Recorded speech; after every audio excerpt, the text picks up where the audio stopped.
ఒక రాజ్యంలో రాజు తన ఆస్థానంలో ఉన్న 3 మంత్రులను పిలిపించి వారికి ఒక్కొక్క ఖాళీగోనె బస్తా బ్యాగులను చేతికిచ్చి అరణ్యంలోనికెళ్ళి వాళ్లకు తోచిన పండ్లు ఫలాలను అందులో నింపి సాయంత్రం లోపు తీసుకురావలసిందిగా ఆజ్ఞాపించాడు. మొదటి మంత్రి ఆలోచించాడు. రాజుగారు పండ్లు తెమ్మన్నారంటే ఏదో విశేషం ఉండాలి కనుక మంచి పండ్లు తీసుకువెళ్ళాలి అనుకుంటూ అరణ్యం అంతా తిరుగుతూ పండ్లు నింపసాగాడు. రెండో మంత్రి ఆలోచన, రాజుగారికి పండ్లకి కొదవలేదు, అయినా మాకు పంపరు, సరే ఏదోలా బస్తా నింపేస్తే చాలు అనుకుంటూ కంటికి కనిపించిన పండ్లు తాజా వాడిన వచ్చిన భేదభావం లేకుండా నింపసాగాడు. ఇక మూడో మంత్రి చాలా చతురంగా ఆలోచించాడు. రాజుగారికి చాలా పండ్ల అవసరం అతనికి లేదు.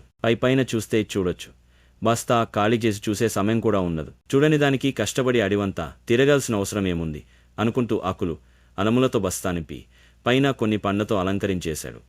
సాయంత్రం 3 పండ్ల బస్తాలు తీసుకుని రాజుగారి ముందు హాజరయ్యారు.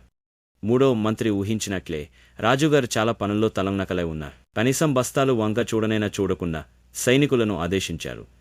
ఈ 3 చెరసాల్లో నెల రోజుల పాటు వారి పండ్ల బస్తాలతో పాటు బంధించండి. తినడానికి ఏమీ రాదు, వారు తెచ్చిన పండ్లే వారికి ఆహారం. 3 చెరసాల్లో బంధించారు.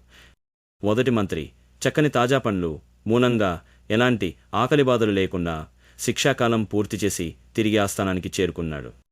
రెండవ మంత్రి కొన్ని రోజుల వరకు బాగానే తిన్నా కులినా వాడిన పండ్లు మిగతా రోజుల్లో తిని తీవ్ర అస్వస్థతకు గురై మంచాన పడ్డాడు శాశ్వతంగా. మూడవ మంత్రి పైపైన అలంకరించిన పండ్లతో 2 రోజులు గడిపి ఆకులు అలములతో మరో వారం పాటు మాత్రమే గడిపి పైలోక యాత్రకు వెళ్ళిపోయాడు. శిక్షాకాలం ముగిసే లోపే కర్మ మనం చేసిన పనులకు తగిన ప్రతిఫలం తప్పక లభిస్తుంది. మంచి కర్మలకి మంచి, చెడుపాప కర్మలకు చెడు పర్యాసనాలు తప్పవు.